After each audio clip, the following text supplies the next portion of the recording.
You just mentioned the fact that you have been alternating between making fiction and documentary films. I was wondering how you see that relationship between fiction and documentary, and how you see the advantages of documentary film, and what do you think the advantages of fiction are in respect to each other? Well, I think it depends on everybody. For me, it's something very personal. I need to be connected to reality. For now, it has been like that. So that's why I think the documentary the training I had was helping me a lot when I started to do my first fiction. My first fiction was co-directed with a Canadian director called Denis Chouinard, and we made it between France and Canada. And it was a story of 6 people being stuck in a container, wanting to pass illegally to go to Canada, to enter Canada.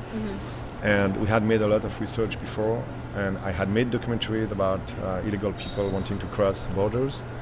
So it fed me a lot.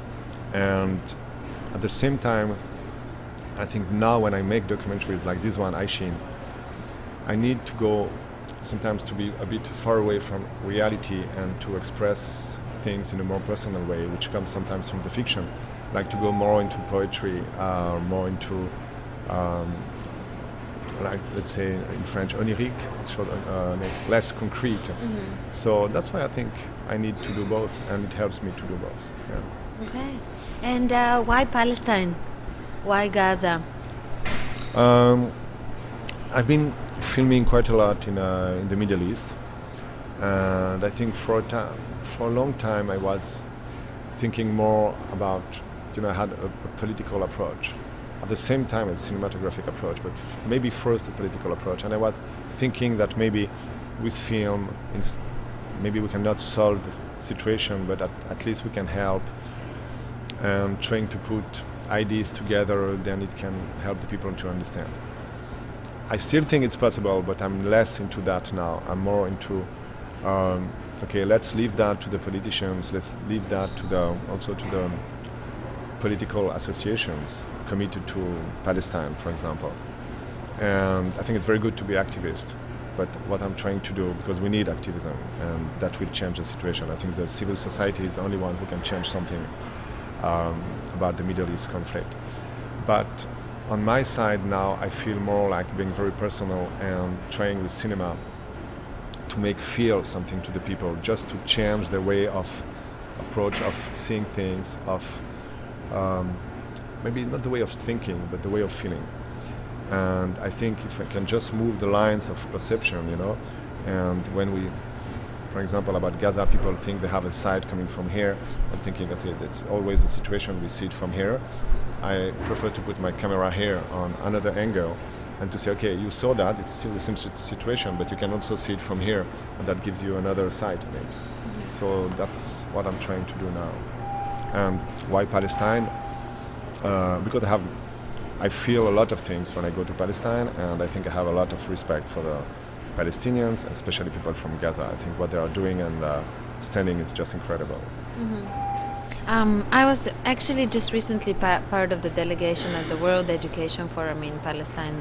What we talked about in the beginning of the screening, and the forum, the whole premise of the forum was accessibility of education for the Palestinian children. And you have a segment of your film actually takes place in a Palestinian school. So I was wondering, do you see do you feel that the people that live under occupation, do you feel their hope? Do you feel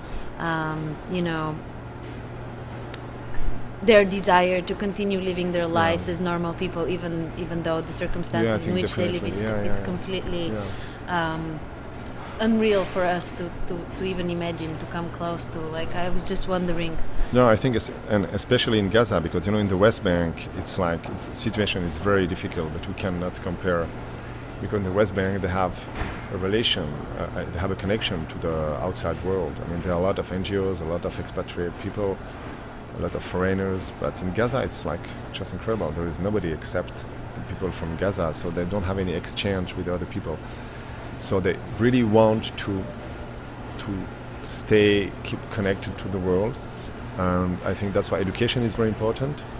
And the education in Palestine was always something very, very important. And they don't want to give up, I think. Mm-hmm. And the problem now is that maybe the educational system will go more on the Islamic side, which maybe will not bring the people to be open like before. So that's a risk for now. But beside that, I think that they still want to be very, very educated. They want to study a lot. You know, in Gaza it's just incredible. There are 3 universities, and for 1,500,000 people, it's a lot. And I think this is something which keep them at the same time together, which give them more strength. At the same time, it connects them to the outside world, and that's why I think it's one of the main issues. Yeah. Okay, that's great. And do you have any concluding thoughts or remarks? Any thoughts about Cinema Politica? Well, just amazing how many people were here tonight, and I think it's great. And I think they should do the same in the university in Switzerland, for example. And I think it's good to connect the film and a discussion and a Q&A and to try to bring films to the people that way. I think that's the best way to do it. Great. Congratulations to you. Thank you very much. Congratulations to you for a great film.